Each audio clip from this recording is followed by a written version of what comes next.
চলে এসেছি নতুন আবার একটা ভিডিও নিয়ে। আমাদের কাহিনী ছিল পদ্মার পাড়ে প্রেম। এই পদ্মার পাড়ে প্রেম আজ তার চতুর্থ পর্ব। চলো শুরু করা যাক। যদি ভালো লাগে অবশ্যই চ্যানেলটা সাবস্ক্রাইব করবেন, লাইক করবেন, শেয়ার করবেন আর কমেন্ট করে জানাবেন কাহিনীটি কেমন লাগলো।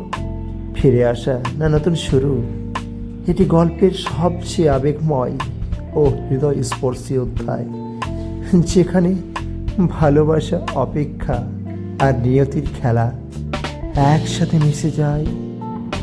পদ্মার পাড়ে সেই একই বিকেল, চেনা বাতাস, চেনা রোদ্দুর আর চেনা সেই নদীর ঢেউ। তবুও আজ সব কিছু যেন আলাদা, অচেনা। সুলেখা হাঁটছে ধীরে ধীরে ঘাটের দিকে, পায়ের নিচে ভেজা কাদা, হাতে সেই পুরনো বাঁশির খলসটা, যেটা অরিন্দম একদিন নিজ হাতে বানিয়ে দিয়েছিল। দীর্ঘ 1 বছর কেটে গেছে, অরিন্দমের কোনো খোঁজ নেই। কেউ বলে সে শহরে কাজ পেয়েছে, কেউ বলে অন্য কোনো জায়গায় বিয়ে করে বসেছে। সুলেখা কিছুই জানে না, জানতে চায়ও না, কারণ ওর বিশ্বাস অরিন্দম একদিন ফিরবেই। সেদিন বিকেলে আকাশে মেঘ জমেছিল, পদ্মার ওপারে কালো ছায়া পড়েছে। হঠাৎ সেই মুহূর্তে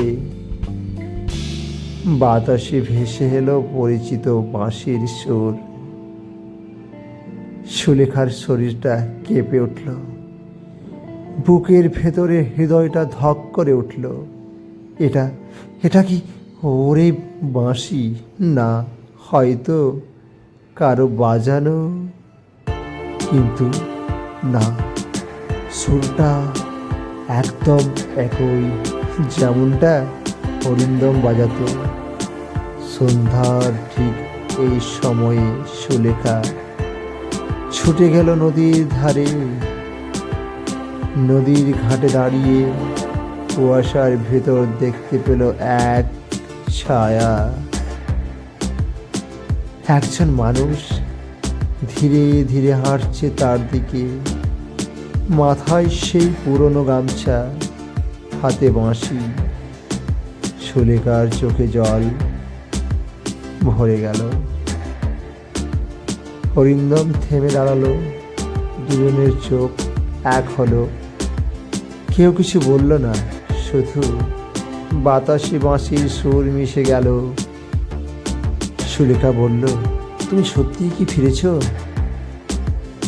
অরিন্দম বলল, ফেরার ইচ্ছা ছিল না, কিন্তু এই পদ্মার হাওয়া, এই সুর আমায় ফিরিয়ে এনেছে। সুলেখা বলে উঠল, কেন গিয়েছিলে তুমি এত দূর? অরিন্দম বলে, স্বপ্ন খুঁজতে, কিন্তু বুঝলাম আমার সব স্বপ্ন এই নদীর ধারে তোমার চোখের ভেতরে ছিল।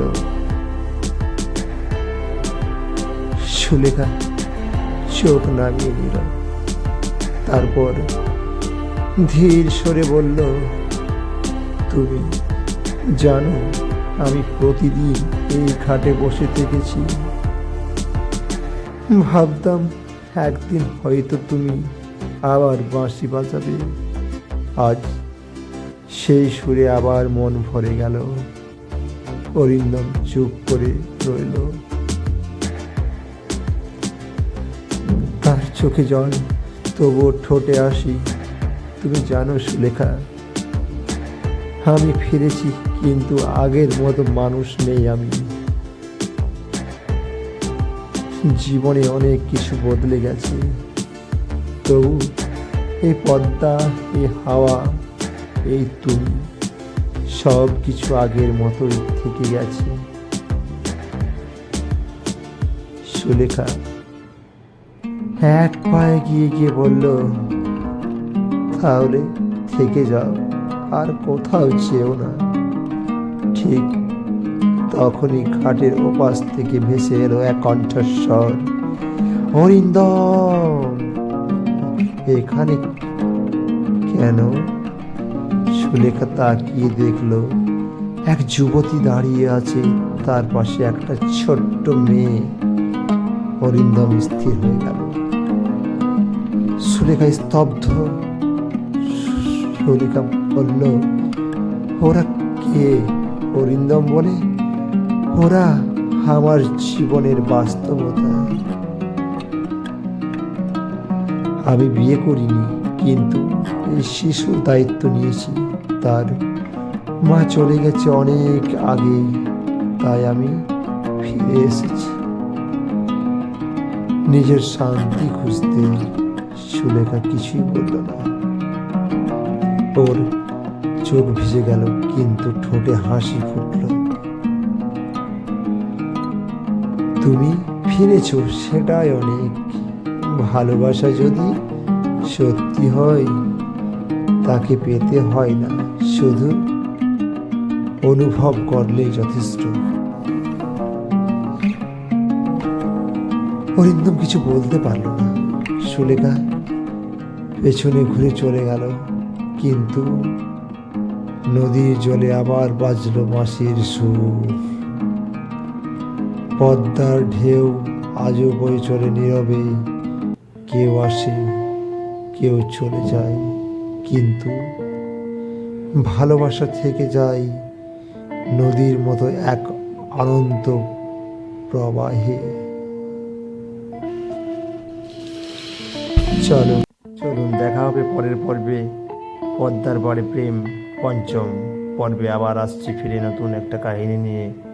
এবং কমেন্ট করে জানাবেন ভালোবাসা কি সত্যি শেষ হয়। যদি কাহিনীটা ভালো লাগে তবে চ্যানেলটিকে সাবস্ক্রাইব করবেন, শেয়ার করবেন বেশি করে। ভালো থাকুন, সুস্থ থাকুন।